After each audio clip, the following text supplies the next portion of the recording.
Classical music is often seen as a technical and obscure art form in Taiwan, but one composer, Che-YiOne, wants to challenge these stereotypes. He dares to rearrange Taiwanese folk songs and popular music in classical form, breaking down the boundaries into folk and classical. But Lee doesn't just want to bring classical music to ordinary Taiwanese.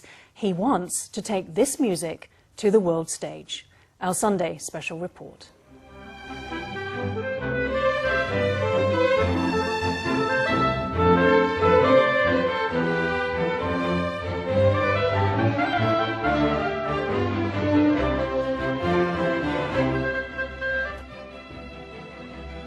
The audience is very familiar with the melodies of these Taiwanese folk songs and popular Chinese hits. Even when deftly woven into the Western classical form, the tunes still resonate. Having grown up in a musical family, Che-YiOne is now a major advocate of the combination of Taiwanese and classical styles. He studied music in college, focusing mainly on the harp. In February this year, he founded the One Song Orchestra, a string ensemble that exclusively plays Taiwanese pieces to bring classical music closer to the general public. Tunes we all know are performed in a classical style. We're trying to find a balance, a way to make people think the Taiwanese melodies I know have been turned into classical music and I can still distinguish them. But you can't destroy the original feeling people have about the tunes.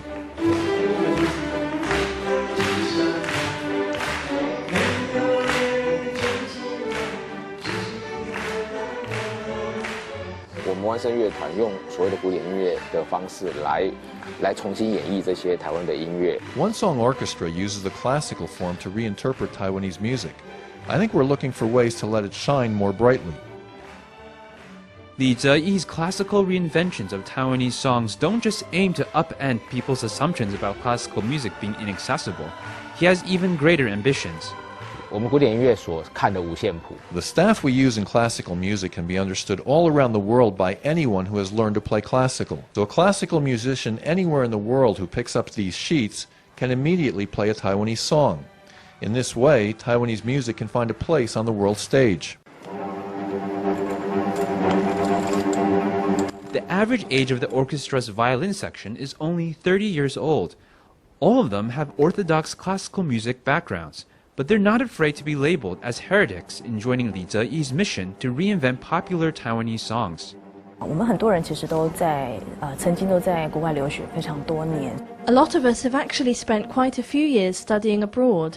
We all know the feeling a traveller gets when they see their homeland again. When we play classical music, we're performing someone else's culture. But now, when we use the skills and the artistry we gain through our classical studies to play our own music, I think we're able to express greater feeling.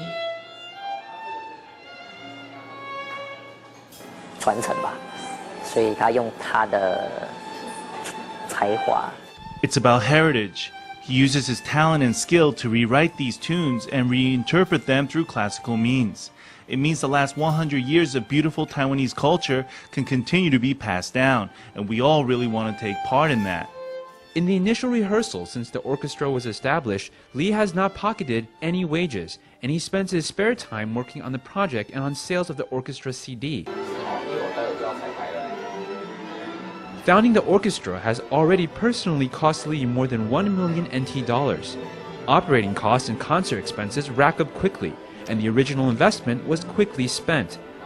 Some of his elders in the musical world have warned him to be careful. They don't want him to lose his family's inheritance while fulfilling his dream of Taiwan's heritage.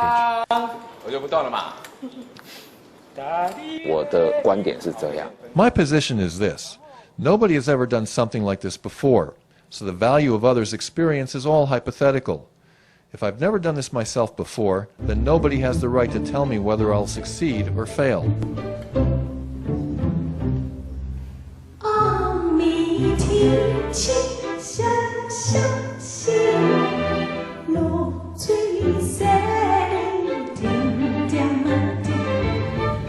In 2012, Lee won Best Composer at the Golden Melody Awards. To date, his oeuvre includes 1,500 compositions and 4,500 arrangements. enriching the potential of Taiwanese folk music through his classical skill and revealing its inherent value on the world stage is the only thing that concerns him.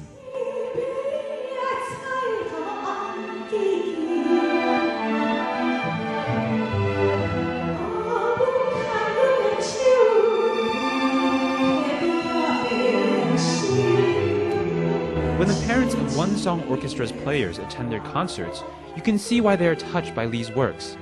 The sacrifices they made to support their children's studies now enable them to draw closer to classical music than they ever did before.